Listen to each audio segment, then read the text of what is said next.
Hello viewers, আজকে আপনাদেরকে দেখাবো আমি কিভাবে আপনারা এক ক্লিকে একটি প্রফেশনাল একটি ছবি এডিট করবেন। আপনাদেরকে কিন্তু অনেক সময় দেখা যায় পিকসার্টে গিয়ে অনেক সময় লেগে যায় আপনাদেরকে কিন্তু একটি ছবি এডিট করতে। তাহলে কিন্তু আপনারা আর পিকসার্ট ইউজ করা লাগবে না। আপনারা কিন্তু এক ক্লিকে একটি অ্যাপ, দুইটি অ্যাপসের নাম বলে দেবো। এই দুইটি অ্যাপস আপনারা প্লে স্টোর থেকে ডাউনলোড করে নেবেন। তারপর এই দুইটি অ্যাপস ইনস্টল করে আপনারা কিন্তু এক ক্লিকে একটি ছবি, প্রফেশনাল ছবি কিন্তু এডিট করে নিতে পারেন ডিএসএলআর মতো।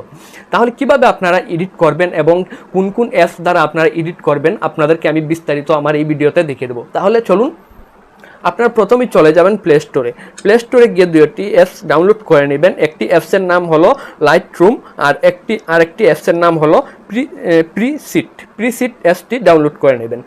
আবারও আমি আপনাদেরকে দেখিয়ে দিই অ্যাপসগুলো। আপনারা প্লে স্টোরে এসে আপনারা চার্জ দেবেন লাইটরুম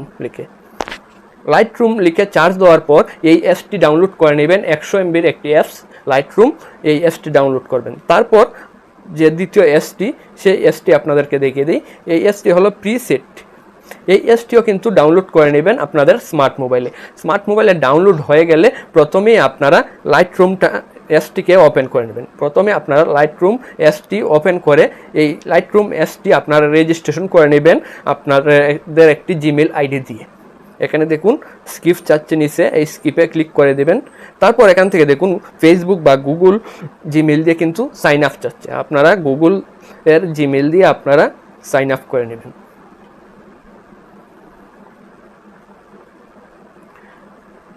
দেখুন এখানে কিন্তু গুগলে ক্লিক করার সাথে সাথে কিন্তু আমার জিমেলটা দিয়ে কিন্তু হেড হয়ে যাচ্ছে এবং সাইন আপ হয়ে যাবে, একটি নতুন অ্যাকাউন্ট তৈরি হয়ে যাবে লাইটরুমে। তারপর কন্টিনিউতে আমি ক্লিক করে দিলাম। কন্টিনিউতে ক্লিক করার পর এখান থেকে দেখুন কর্নারে কিন্তু একটি ক্রস চিহ্ন রয়েছে, এখানে ক্লিক করে দিবেন। তারপর এখানে কিন্তু মোটামুটি আপনার কাজ শেষ। এখন আপনি চলে যাবেন প্রিসিট অ্যাপসে। আপনারা ইনস্টল হয়ে গেলে ওপেনে ক্লিক করবেন।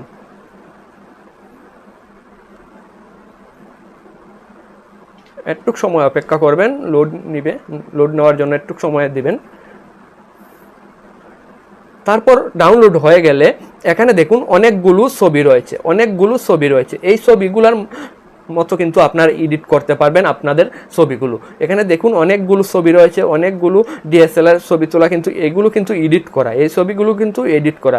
এই ছবিগুলোর মতো কিন্তু আপনারা এডিট করতে পারবেন আপনাদের ছবিগুলো। তাহলে কি করতে হবে, এখান থেকে যেটি আপনার চয়েস হবে এডিট করার জন্য আপনার ছবিটিকে, সেই ছবিটি এখান থেকে সিলেক্ট করে নেবেন। ধরে নিন আমি এখান থেকে একটি ছবি সিলেক্ট করে নিই। আমি প্রথম ছবিটা সিলেক্ট করে নিই। এই ছবিটা আপনার সিলেক্ট করলাম আমি। এখানে দেখুন নিচে কিন্তু ডাউনলোড একটি অপশন রয়েছে, এই অপশনে আপনারা ক্লিক করে দিবেন। ক্লিক করার পর এখান থেকে অ্যালাউ দিয়ে দেবেন। তারপর আবার ডাউনলোড অপশনে ক্লিক করবেন। ডাউনলোড অপশনে ক্লিক করার পর এখানে দেখুন 100% ডাউনলোড হয়ে গেলে এখানে একটি অ্যাড চলে আসছে, এখান থেকে অ্যাডটি ক্রস দিয়ে দেবেন কর্নারে। তারপর এখান থেকে দেখাচ্ছে অ্যাড টু লাইটরুম।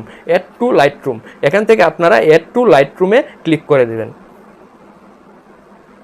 এখান থেকে দেখুন অ্যাড টু লাইটরুমে কিন্তু একটি অপশন রয়েছে, এখান থেকে এই অ্যাড টু লাইটরুমটি সিলেক্ট করে দেবেন। তারপর অ্যালাউ করে দেবেন। এখান থেকে কিন্তু কাজ শেষ আপনার। তারপর এখান থেকে ক্লোজ করে দিবেন। তারপর আরেকটি কি করবেন, আরেকটি ছবি আপনি ডাউনলোড করে নেবেন। আমার কাছে কিন্তু ডিএসএলআর কোনো ছবি নেই, সেজন্য আমি এখান থেকে আরেকটি ছবি ডাউনলোড করে নিচ্ছি। একটি ছবির ভালো কোয়ালিটি একটি ছবি এডিট করার জন্য কিন্তু আমি আরেকটি ছবি এখান থেকে ডাউনলোড করে নিচ্ছি। এখান থেকে আমি এটাও ডাউনলোড করে নিলাম। এখান থেকে সাউন্ডটা আমি কমিয়ে দিই। তারপর এখান থেকে এটা ক্রস করে দিবেন। এটা শুধু এখান থেকে কিন্তু আমি এই ছবিটা কিন্তু অ্যাড টু লাইটরুমে দিচ্ছি না, এখান থেকে ক্লোজ করে দেব। তারপর এখান থেকে আমি বের হয়ে আমি এখন চলে যাব সরাসরি লাইটরুম অ্যাপসে। চলে আসার পর এখানে দেখুন ওয়াল ফটোস কিন্তু রয়েছে একটি অপশন। এখানে দেখুন আমি যে ছবিটা কিন্তু ডাউনলোড করেছিলাম, এখানে কিন্তু সেই ছবিটা কিন্তু চলে আসছে। স্কিপ দিয়ে দেব। তারপর এখান থেকে আমি বের হয়ে যাওয়ার পর নিচে দেখুন এখানে কিন্তু একটি গ্যালারি আইকন রয়েছে, প্লাস আইকন, এখানে ক্লিক করে দিবেন। ক্লিক করার পর এখান থেকে ধরুন এখান থেকে কিন্তু ভালো কোনো ছবি নেই। সেজন্য আমি কি করব, এই ছবিটাকে কিন্তু এখান থেকে আপনার যদি ভালো ডিএসএলআর তোলা ছবি থেকে থাকে তাহলে কিন্তু আপনারা এই ছবিগুলো কিন্তু সিলেক্ট করে দিতে পারেন। আমার কাছে কিন্তু ডিএসএলআর তোলা কিন্তু কোনো ভালো রেগুলেশনের মোবাইলের রেগুলেশনের তোলা ছবি কিন্তু নাই, সেজন্য আমি কিন্তু এই ছবিটা দ্বিতীয় ছবিটা আমি সিলেক্ট করে ডাউনলোড করেছিলাম। এখন আমি এই ছবিটাও কিন্তু কি করব, এখান থেকে এই ছবিটা এডিট করব। সেজন্য আমি কি করব, এটাকে অ্যাড করে দেব, সেখানে অ্যাড করে দিলাম। দেখুন এই ছবিটা কিন্তু অ্যাড হয়ে আসছে। তারপর এখান থেকে কি করব, আমি যে ছবিটার মতো আমি নিচের ছবিটা এডিট করব, আমি উপরের ছবিটার মতো কিন্তু আমি নিচের ছবিটা এডিট করব। সেই জন্য আমি উপরের ছবিতে আমি ক্লিক করে দেব। দেখুন এখানে কিন্তু ক্লিক করে দিলাম। ক্লিক করার পর এখান থেকে ক্রস চিহ্নতে ক্লিক করে দিবেন। তারপর এখান থেকে দেখবেন কর্নারে কিন্তু 3 লাইন একটি ডট রয়েছে, সেখানে আপনি ক্লিক করবেন। ক্লিক করার পর এখানে দেখুন একটি অপশন রয়েছে নিচে কপি সেটিংস, এখানে ক্লিক করে দেব। এখান থেকে কপি সেটিংয়ে ক্লিক করার পর এখানে অনেকগুলো অপশন চলে আসছে। এইগুলো অপশনের মধ্যে 2-3টি অপশনে কিন্তু রাইট চিহ্ন নাই। এই 2-3টি অপশনে আমি কিন্তু রাইট চিহ্ন দিয়ে দেবো, এবং নিচের একটি অপশন রয়েছে, এটা তো আমি রাইট চিহ্ন দিয়ে দেবো। তারপর কর্নারে দেখুন একটি রাইট চিহ্ন রয়েছে, আমি এখানে ক্লিক করে দেবো। এখানে কাজ শেষ। এখন আমি ব্যাকে ক্লিক করে দেবো। তারপর আমি যে ছবিটা এডিট করতে চাইতেছি, নিচের ছবিটা আমি কিন্তু এডিট করতে চাইতেছি, সেই জন্য আমি নিচের ছবিটা আমি সিলেক্ট করে দেবো। এখন সিলেক্ট করার পর আপনারা আবার কি করবেন, কর্নারে ক্লিক করবেন, এই ছবিটার কর্নারে ক্লিক করবেন। তারপর এখান থেকে দেখতে পাবেন কিন্তু নিচে একটি অপশন রয়েছে পেস্ট সেটিংয়ে আপনি ক্লিক করে দেবেন।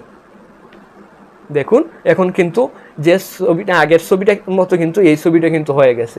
সেমভাবে কিন্তু আপনারা এক ক্লিকে কিন্তু ছবি এডিট করতে পারেন কোনো ঝামেলা ছাড়া। বুঝতে পারছেন আপনারা কিভাবে আপনারা একটি প্রফেশনাল মোডে একটি ছবি এডিট করবেন কোনো ঝামেলা ছাড়া, কোনো সময় বাঁচিয়ে আপনারা কিন্তু এই ছবিগুলো কিন্তু আপনারা এডিট করতে পারেন 2টি অ্যাপসের মাধ্যমে। তাহলে আপনাদের যদি এই ভিডিওটা ভালো লেগে থাকে অবশ্যই শেয়ার করে দেবেন আপনাদের ফেসবুক টাইমলাইনে, আর ফেসবুক পেজটিকে ফলো দিয়ে রাখবেন, ইউটিউব চ্যানেলটিকে সাবস্ক্রাইব করে রাখবেন। সবাইকে ধন্যবাদ।